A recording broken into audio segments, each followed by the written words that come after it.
त्रिभुजों के गुण, properties of angle. तो आज इस वीडियो में जानेंगे त्रिभुजों के गुण, यानी इंग्लिश में जिसको प्रॉपर्टीज ऑफ ट्रायंगल कहते हैं। तो चलिए वीडियो को स्टार्ट करते हैं। और इस वीडियो के माध्यम से जितने भी पहला स्टूडेंट है और जो पहला के वीडियो नहीं देखे हैं पहला चैप्टर का, और पहला जो चैप्टर का जितनी भी डिफिनेशन है वो अगर आपको चाहिए तो वीडियो को डिस्क्रिप्शन में लिंक है, जाके देख सकते हैं, या तो डायरेक्ट चैनल पे वीडियो के पेज पे जाके देख सकते हैं। तो चलिए वीडियो को स्टार्ट करते हैं। आज के वीडियो के त्रिभुज के गुण।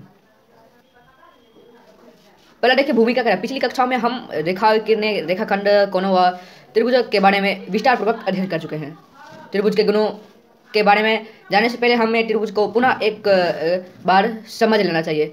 देखिए, तीन कोनों से जो बने आकृति होती है, तीन भुजा यानी कोण जो भी बोलते हैं, उसी को हम त्रिभुज कहते हैं। अब त्रिभुज का परिभाषा समझेंगे। हम कागज के तल के तीन असंरेखीय बिंदु ए बी व सी चिन्हित करते हैं तथा सभी संभव रेखाखंड खींचते हैं। ये रेखाखंड ए बी सी और सी ए हैं। इन रेखाखंडों द्वारा एक सरल बंद वक्र निर्मित होती है जिसकी कोई भी दो रेखाखंड एक सीधी रेखा में नहीं होती है। आकृति को त्रिभुज कहते हैं। हम इस त्रिभुज को त्रिभुज ए बी सी, त्रिभुज बी सी ए, त्रिभुज C B dash dash dash करके इसी प्रकार किसी भी प्रकार से हम कर सकते हैं। रेखाखंड ए बी सी व सी ए बी सी को भुजाएं कहलाती है। बिंदु ए बी व सी त्रिभुज ए बी सी के शीर्ष कहलाती है। भुजा ए बी सी कॉमा सी ए को क्रमशः सी ए बी के रूप में लिखा जा सकता है। तो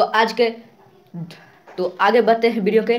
तो इसमें कह रहा है कि अब आगे पढ़ेंगे वर्गीकरण भुजाओं के आधार पर। भुजाओं के आधार पर त्रिभुज का वर्गीकरण करेंगे। पहला है समद्विबाहु त्रिभुज, जिसको इंग्लिश में कहते हैं इसोसेलेस ट्रायंगल। इसका डिफिनेशन जान लेंगे, साथ ही साथ इसका डिफिनेशन करेंगे। फिर आगे दूसरा त्रिभुज का जो है वर्गीकरण उसको देखेंगे। फिर क्या है, इसका देखिए परिभाषा कह रहा है जिसकी दो भुजाएं लंबाई के समान होती हैं।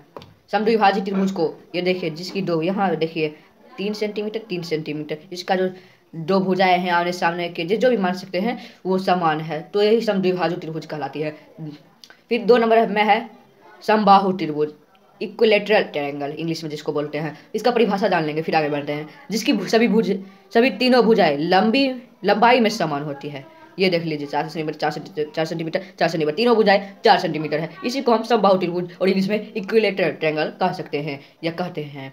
और फिर 3 नंबर कह रहा है कि विषमबाहु त्रिभुज, इसको इंग्लिश में कहते हैं स्केलेन ट्रायंगल। इसका परिभाषा देख लेते हैं। जिसकी कोई भी दो भुजाएं लंबाई में समान नहीं होती है, लंबाई में समान नहीं होती है। जैसे यहाँ पे देखिए कोई 3 सेंटीमीटर है तो कोई 5 सेंटीमीटर तो कोई 4 सेंटीमीटर है। इसी को हम विषमबाहु त्रिभुज कहते हैं, यानी इंग्लिश में स्केलेन ट्रायंगल कहते हैं। फिर यहाँ पे आगे बढ़ते हैं इसी चैप्टर का। फिर यहाँ कह रहा है वर्गीकरण कोणों के आधार पर। अब हम जो त्रिभुज का है वर्गीकरण कोणों के आधार पर करेंगे। पहला देखिए न्यून कोण त्रिभुज, यानी इसको इंग्लिश में कहते हैं acute angle triangle, acute angle triangle. इसका देखिए जिसकी सभी कोण न्यून कोण अर्थात 90 डिग्री से कम होते हैं। तो अगला देखते हैं कोण। फिर देखिए दूसरा नंबर में क्या है अधिक कोण त्रिभुज, जिसको हम कहते हैं ऑप्टस एंगल ट्रायंगल। इसका क्या है जिसकी एक कोण अधिक कोण यानी अर्थात 90 डिग्री से अधिक अपरंतु 180 डिग्री से छोटा हो, तो उसी को हम कहेंगे अधिक कोण त्रिभुज, जिसको इंग्लिश में कहते हैं एक्यूट एंगल ट्रायंगल। तो अगला तीसरा नंबर कह रहा है कि समकोण त्रिभुज, जिसको हम राइट एंगल ट्रायंगल इंग्लिश में बोलते हैं। इसका परिभाषा जान देंगे। जिसका एक कोण समकोण या अर्थात 90 डिग्री होता है। तो इसका देखिए एक्यूट एंगल का देखिए आकृति कुछ इस प्रकार होती है और ऑब्टस एंगल का आकृति कुछ इस प्रकार होती है। राइट एंगल का ये देखिए इस प्रकार होगा।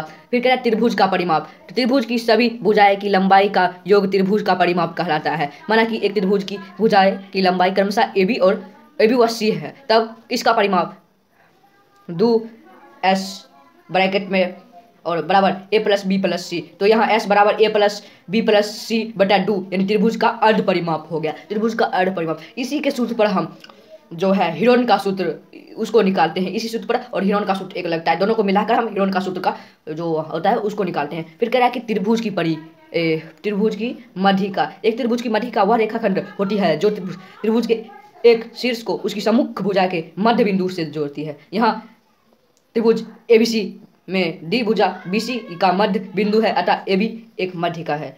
याद रखिए एक त्रिभुज की 3 मध्यिका होती है। फिर कह रहा है त्रिभुज का शीर्षलंब। एक त्रिभुज का शीर्षलंब त्रिभुज के किसी भी शीर्ष के खींचा गया हुआ रेखाखंड होता है जो सम्मुख भुजा में लंबा होता है। यहाँ देख लीजिए, इस आकृति को देखिए, कह रहा है यहाँ ए बी सी में एडी पैरेलल बी सी है, अर्थात एडी शीर्ष ए से बी सी पर एक शीर्षलंब है। इसे त्रिभुज की ऊंचाई के रूप में भी जाना जाता है। इस आकृति को ध्यान से देखिए, इसका आधा भाग में बना। फिर कह रहे हैं याद रखिए, एक त्रिभुज के 3 शीर्षलंब होते हैं 3 शीर्षलंब और 3 मध्यिका भी होती है। तो फिर कह रहे हैं त्रिभुज का कोण योग नियम, गुण के आधार पर, अर्थात त्रिभुज के सभी कोणों का योग 180 डिग्री होता है। अर्थात कोई त्रिभुज एबीसी में योग कोण ए प्लस कोण बी प्लस कोण सी बराबर 180 डिग्री होता है। जांच कर लेंगे कि हम निम्न प्रक्रिया द्वारा इस गुण की जांच कर सकते हैं। तो निम्न प्रक्रिया वो आगे वीडियो के माध्यम से देंगे। तो आज के वीडियो में इतना ही, मिलते हैं अगली वीडियो में। और अब मेरा आपको ये वीडियो पसंद है, वीडियो पसंद आएगा तो लाइक और चैनल को सब्सक्राइब और